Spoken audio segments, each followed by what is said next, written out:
मैं हूं आपकी दोस्त वर्षा। आशा करती हूं आप सभी बहुत अच्छे से होंगे। अगर आप हमारे चैनल पर नए हैं तो हमारे चैनल को सब्सक्राइब करना, हमारी वीडियोस को लाइक करना और शेयर करना बिल्कुल ना भूलें। हम पढ़ रहे हैं चित्रा बनर्जी दिवाकरुणी की लिखी पुस्तक सीतायन।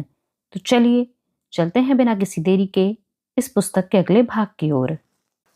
आखिर विवाह का दिन आ पहुंचा। मेरे पिता और राजा दशरथ के साथ आए पुरोहितों ने ब्रह्मांड के संकेत देकर बताया कि आकाश में बहुत कम समय के लिए करकट नामक शुभ मुहूर्त आने वाला था। राजा दशरथ के गुरु महर्षि वशिष्ठ के अनुसार उसी मुहूर्त में वरमाला होनी थी, क्योंकि उस नक्षत्र में विवाह सूत्र में बांधे गए वर वधू को कभी वियोग का दुख नहीं सहना पड़ता।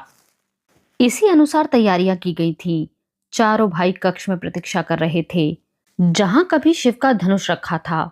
हम बहनें दूसरी ओर खड़ी थीं, परंतु जैसे ही पुरोहित ने अरणी से यज्ञाग्नि को प्रज्वलित करना चाहा, एक व्यक्ति विवाह कक्ष में आ पहुंचा। उसके चारों ओर चंद्रमा सा चमकदार आभा मंडल था। मेरे पिता ने उसके बारे में पूछा, परंतु उसने उत्तर नहीं दिया और वह अचानक नृत्य करने लगा। दरबार में बैठे संगीतकार धुन बजाने लगे। बाद में उन्होंने बताया कि उन्हें स्वयं नहीं पता कि उन्होंने कौन सी धुन बजाई थी। हमने भी ऐसा संगीत कभी नहीं सुना था। सबका ध्यान उसी व्यक्ति पर था।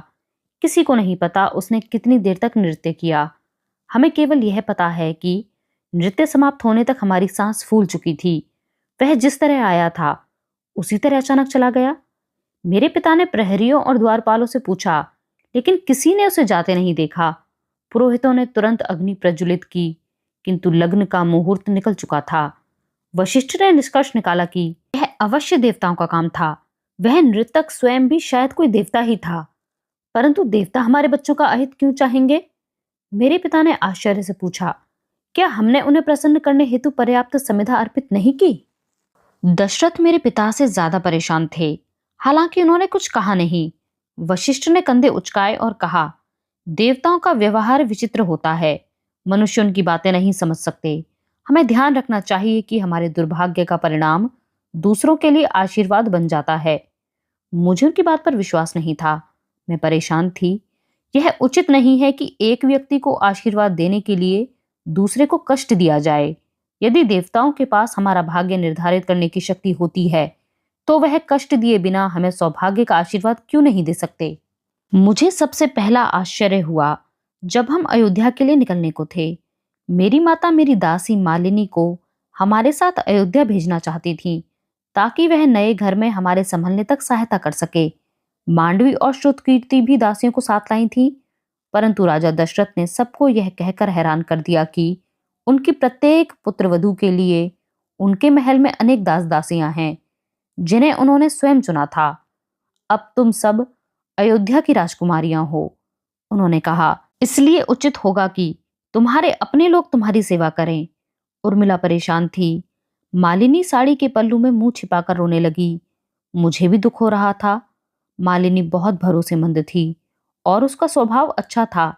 हमें घर की याद सताती तो वह हमें दिलासा देती, हमारे साथ हंसी मजाक करती और राक्षसों की काल्पनिक कहानियां सुनाती थी। मुझे परेशानी इस बात से थी कि दशरथ ने यह निर्णय स्वयं ले लिया था।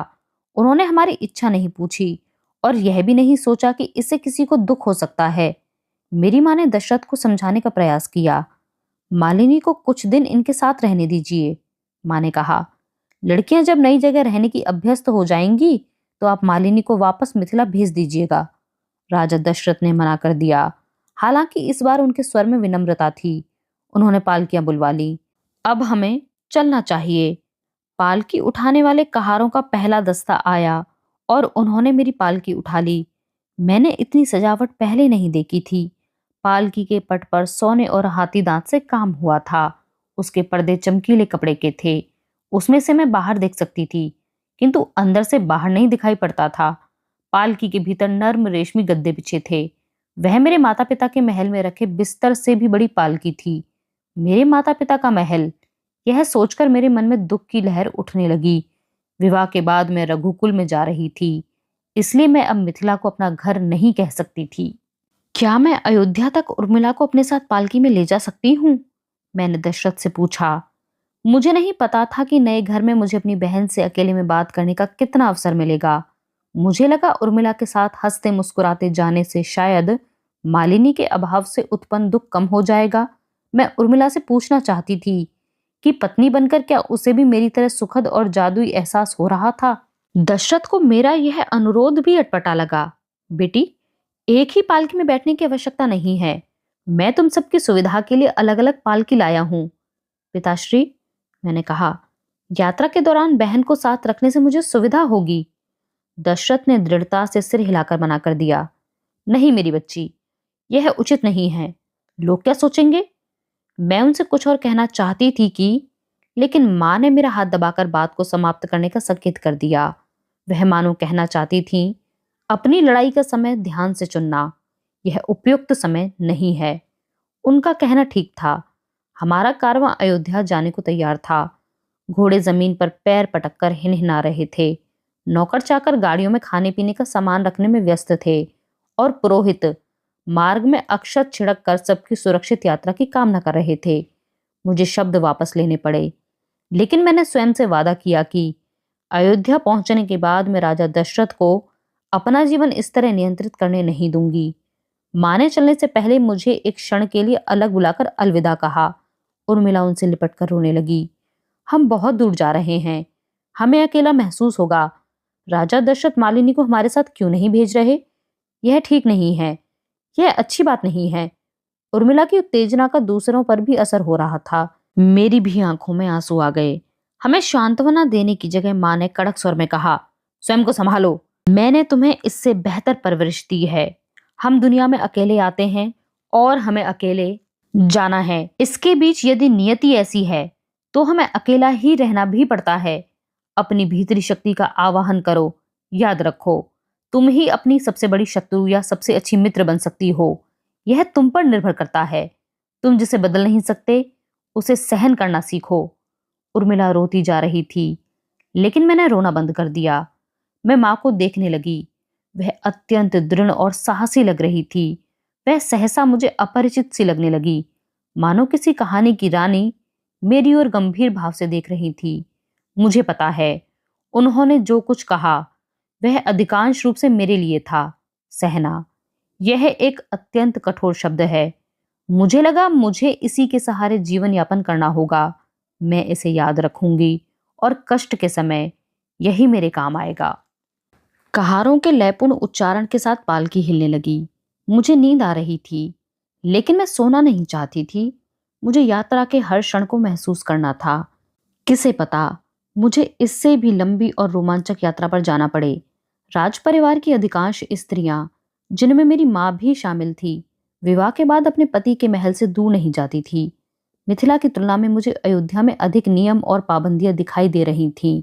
मैं अपने ससुर के कड़क व्यवहार से अब तक निशब्द थी, परंतु अकेले यात्रा करने का अपना आनंद है।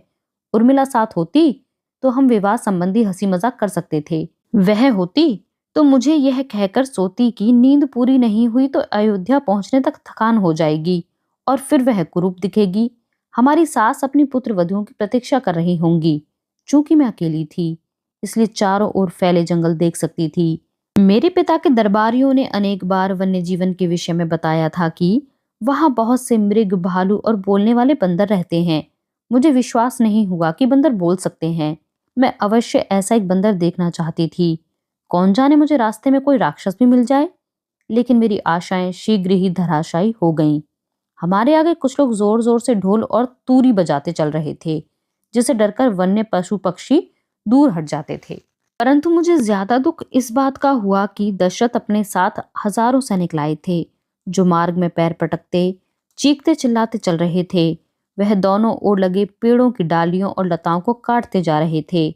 उन्होंने उन वृक्षों को भी नहीं छोड़ा जो हमारे मार्ग में नहीं थे। यह देखकर मुझे बुरा लगा। कुछ देर बाद मुझसे सहन नहीं हुआ और मैंने एक सैनिक को बुलाया। मैं सेनापति से मिलना चाहती थी, परंतु मुझे माँ की बात याद आ गई।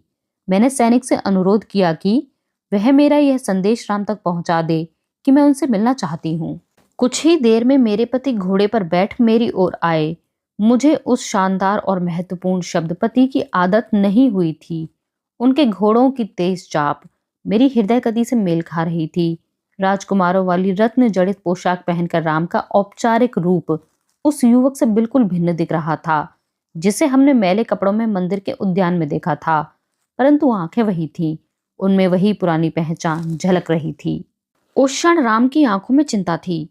क्या तुम ठीक हो राजकुमारी? उन्होंने पूछा और फिर धीरे से मेरी पालकी का पर्दा हटाकर मेरा हाथ थाम लिया। उन्हें किसी के देखने की परवाह नहीं थी। क्या पालकी के हिलने से तुम्हें कष्ट हो रहा है? यह जंगल खतरनाक है। इसे पार कर जाने के बाद मैं पिताजी से अनुरोध करूंगा कि वह मार्ग में किसी आश्रम पर कुछ देर के लिए रुक जाएंगे। मेरा ध्यान अपने हाथ पर राम के हाथ के दबाव से भंग हो गया। इत्र की मनमोहक सुगंध आ रही थी। मैं उस सुगंध को उस समय तक नहीं पहचान पाई, लेकिन मुझे पता था कि मुझे वह याद रहेगी।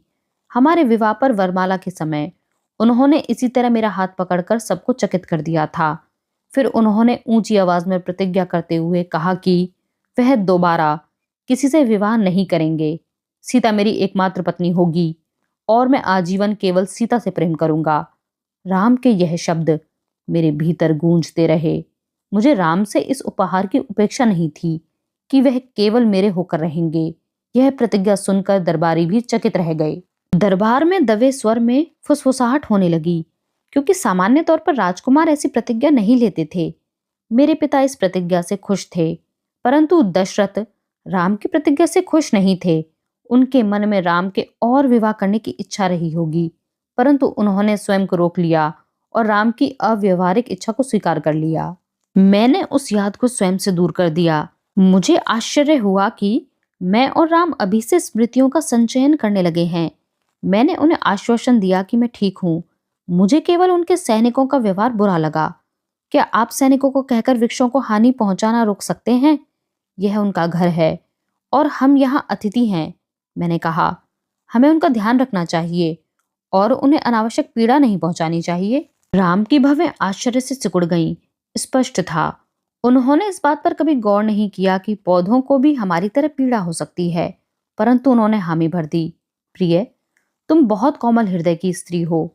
मुझे इसमें कोई दोष नहीं दिखता। यह सही है और स्त्रियों को ऐसा ही होना चाहिए। मैं उनसे पूछना चाहती थी, क्या राजा को भी स्त्रियों की तरह दूसरों का दुख समझना चाहिए? क्या वह अपनी शेष प्रजा की भांति अपने राज्य के पशुओं, पक्षियों और वृक्षों की सुरक्षा के लिए उत्तरदायी नहीं थे? यदि वह उनकी रक्षा नहीं करेंगे तो कौन करेगा? परंतु मैंने यह सीख लिया था कि मुझे कुछ कहने से पहले समय और स्थान का ध्यान रखना है। राम ने पास खड़े सैनिक को बुलाया और उससे कुछ कहा।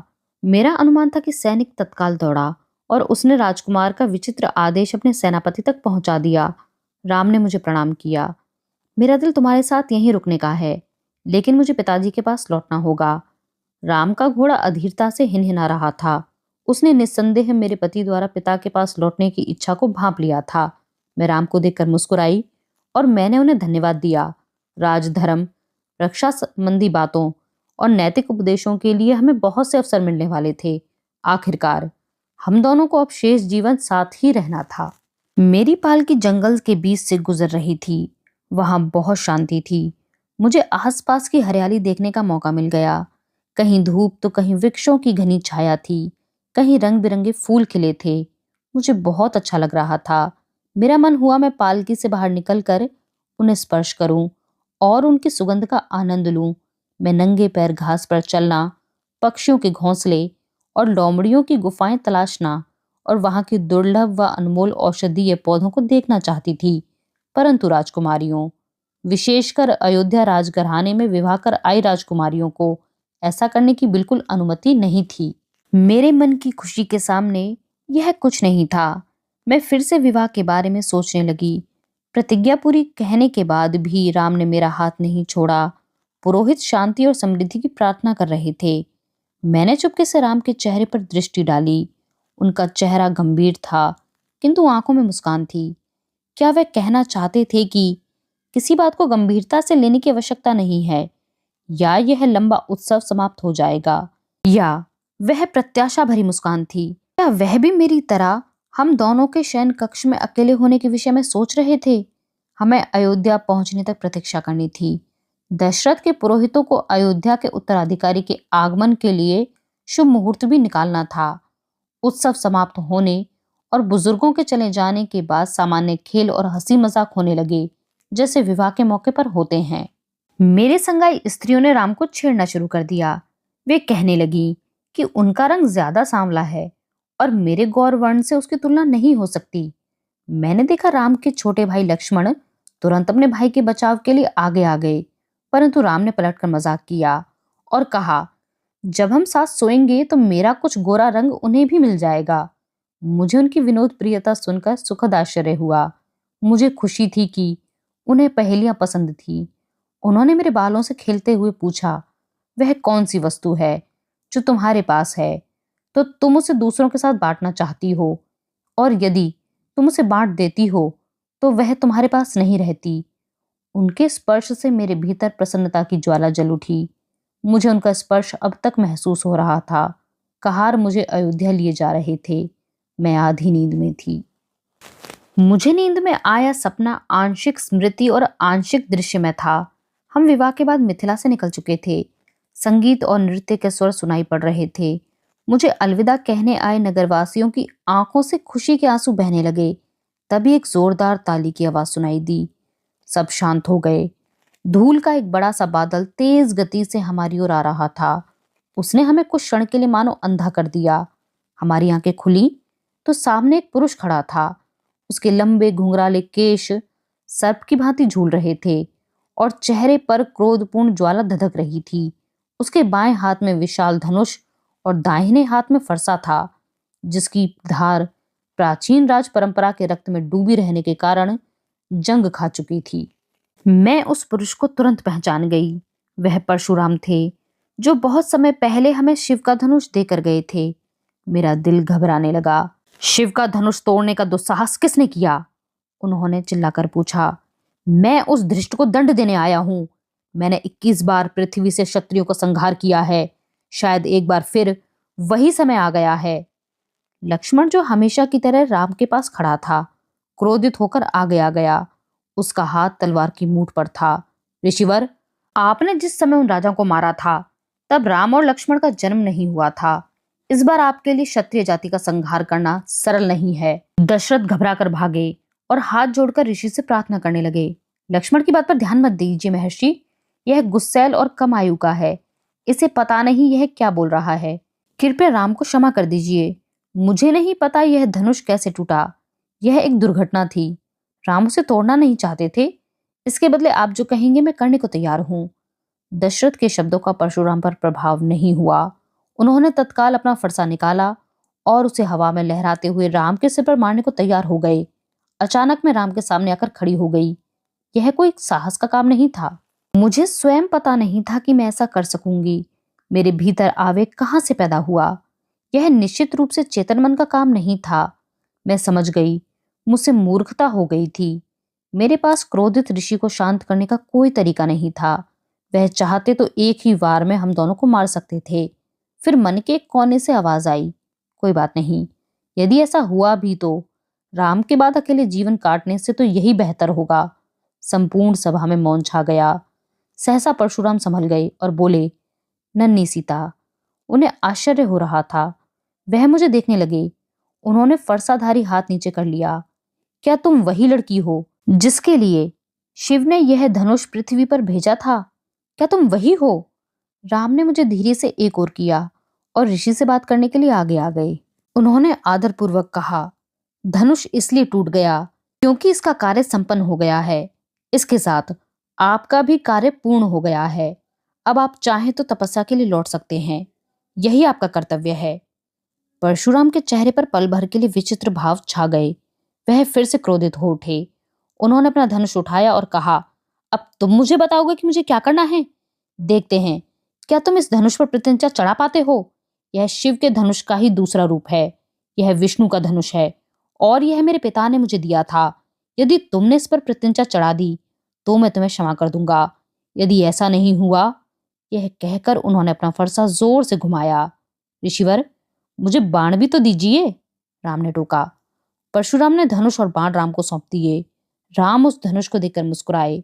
उनकी मुस्कान में भी परिचय का भाव था। इसके बाद राम के हाथ इतनी तेज गति से चले कि मैं देख नहीं सकी। उन्होंने तुरंत धनुष पर प्रत्यंचा चढ़ाई और उस पर बाण साध कर ऋषि पर ही तान दिया। राम ने कहा, विष्णु के धनुष को एक बार खींचकर खाली नहीं छोड़ सकते। हे परशुराम, अब बताइए मैं यह बाण कहाँ चलाऊं? परशुराम चकित रह गए। उन्हें अपना नाम पुकारा जाना परिचित लग रहा था। वह अचानक राम के सामने घुटनों पर बैठ गए और बोले, मैंने आपको पहचान लिया है। आप मेरे स्वामी हैं और साथ में आपकी अर्धांगिनी हैं। आप इस बाण का प्रयोग करके मुझसे मेरी समस्त शक्तियां ले लीजिए, क्योंकि आपको उनकी अधिक आवश्यकता पड़ेगी। फिर मुझे लगा, हो सकता है यह मेरी कल्पना हो, क्योंकि किसी ने इस बात का बाद में उल्लेख नहीं किया कि एक प्रकाश पुंज परशुराम के वक्ष स्थल से निकला और राम के शरीर में समा गया था। मेरी नींद खुली तो मुझे हाथ पर अपरिचित स्पर्श महसूस हुआ। कोई मुझसे क्षमा मांग रहा था। मैं हड़बड़ाकर उठ बैठी। मैंने देखा वह मेरी नई दासी थी। उसने अपने कौशलाई अंदाज में, जिसे समझने में मुझे कठिनाई हुई, बताया कि हम अयोध्या पहुंचने वाले हैं। मुझे हाथ मुंह धोने हैं। मैंने कहा, हम कुछ देर आराम करने के लिए रुके। मैं पालकी से नीचे उतरी। मेरे हाथ पैर अकड़ गए थे। मैंने साड़ी ठीक की और सुगंधित जल से मुंह धोया, माथे पर सिंदूर लगाया और स्वयं को यथासंभव तैयार किया। मैं स्वयं को अच्छे ढंग से सबके सामने प्रस्तुत करना चाहती थी। देखो, वह दासी बोली। हम एक छोटी पहाड़ी पर पहुंच गए। सामने जहां तक नजर जाती थी, एक विशाल नगर फैला हुआ था, अयोध्या, मेरा नया घर। मुझे नहीं पता था कि मैं उससे मिथिला की तरह प्रेम कर सकूंगी। हमारा जन्म स्थान और भूमि अलग महत्व रखते हैं, क्योंकि वहां हमसे कोई प्रश्न नहीं पूछता और किसी तरह की अपेक्षा नहीं की जाती। मैं अपना दायित्व निभाने के प्रति कृत संकल्प थी। दायित्व, यह शब्द सोचकर मुझे हंसी आ गई। राम के विचार मुझे अभी से प्रभावित करने लगे थे। मैंने देखा शहर में चारों ओर छोटे छोटे प्रकाश बिंदु चमक रहे थे। नगरवासियों ने आपके स्वागत में दिए जलाए हैं, दासी ने बताया। संध्या के समय में प्रकाश बिंदु ऐसे चमक रहे थे मानो ब्रह्मांड का कोई शिकारी अपने जाल में चांद सितारे पकड़कर मेरे स्वागत के लिए धरती पर आया हो। दूर कहीं बज रही बांसुरी की धुन से मनोरम दृश्य का जादू गहरा रहा था। मुझे यह दृश्य सदा याद रहेगा। तभी मुझे उस स्थान से एक शक्तिशाली संबंध महसूस हुआ। दायित्व भी तो एक प्रकार का प्रेम होता है। मैं तुम्हें एक अच्छी राजकुमारी बनकर दिखाऊंगी। मैंने मन में अयोध्या से वादा किया, जब सही समय आएगा तो अच्छी रानी भी बनूंगी। मैं तुम्हारी रक्षा करूंगी और तुम्हें समृद्ध बनाऊंगी। यदि आवश्यकता पड़ी तो तुम्हारे लिए अपना जीवन और अपनी प्रसन्नता बलिदान कर दूंगी। हवा का एक झोंका मेरे निकट उठा। मुझे ठंड लग रही थी।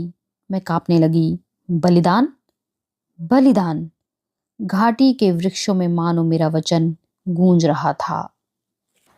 आज का यह अंक यहीं पर समाप्त होता है। बने रहिए हमारे साथ इस पुस्तक के अगले अंकों को जानने के लिए। हमारे साथ इस सफर में बने रहने के लिए आप सभी का बहुत शुक्रिया।